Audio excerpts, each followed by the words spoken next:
क्या माँ बाप कब्र में जाकर अपनी औलाद को भूल जाते हैं, या फिर दुनिया से रुखसत होने के बाद भी उनके दिल में औलाद की याद बाकी रहती है? क्या कब्र की तन्हाई में माँ बाप अपनी औलाद की आवाज, उनकी दुआएं और उनके आंसू महसूस करते हैं?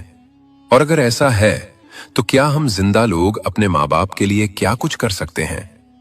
इस्लामी तालीमात हमें यह हकीकत समझाती हैं कि मौत दुनियावी रिश्तों को जुदा तो कर देती है, मगर मोहब्बत को खत्म नहीं कर सकती। माँ बाप का दिल अपनी औलाद की मोहब्बत से कभी खाली नहीं होता, न दुनिया की जिंदगी में और न ही कब्र की खामोश तन्हाई में। फर्क सिर्फ इतना होता है कि वहां जबान खामोश हो जाती है, मगर एहसास जिंदा रहता है।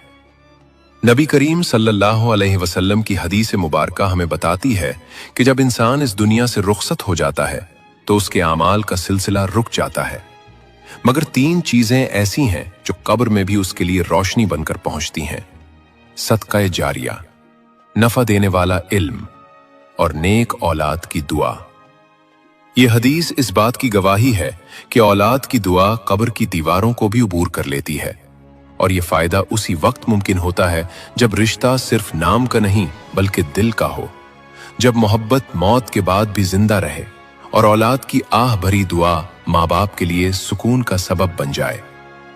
नाजरीन, मौत कोई अंजाम नहीं बल्कि एक नई जिंदगी की शुरुआत है, एक ऐसा सफर जिसका आगाज खामोशी से होता है मगर अंजाम हमेशा के लिए होता है।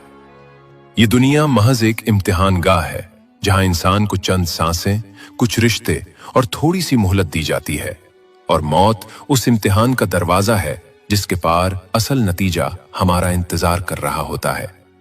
जब ये दरवाजा खुलता है तो न दौलत साथ जाती है, न ओहदे की चमक काम आती है, न रिश्तों की पहचान बाकी रहती है। वहां सिर्फ आमाल बोलते हैं, वो आमाल जो हमने तन्हाई में किए, वो नेकियां जो दिखावे से पाक थीं, और वो गुनाह जो हमने ये समझकर किए कि कोई देख नहीं रहा। कब्र एक ऐसी जगह है जहां सच और झूठ हमेशा के लिए जुदा हो जाते हैं, जहां गुरूर मिट्टी में मिलकर अपनी हकीकत खो देता है और इंसान पहली बार खुद को पहचानता है कि वो असल में क्या था। न वो जो वो दुनिया को दिखाता रहा, बल्कि वो जो वो अल्लाह के सामने था। नाजरीन, क्या आपने कभी तन्हाई के किसी लम्हे में अपने दिल से ये सवाल पूछा है कि क्या माँ बाप कब्र की खामोश गोद में जाकर अपनी औलाद को भूल जाते हैं? क्या वो माँ जिसने 9 महीने अपनी सांसों के साथ औलाद को जिया, जिसने अपनी नींदें कुर्बान की, अपनी खुशियों को औलाद के कदमों में रख दिया, क्या वो माँ मौत के बाद भी अपनी औलाद को याद करती है? और क्या वो बाप जिसने धूप की तपिश,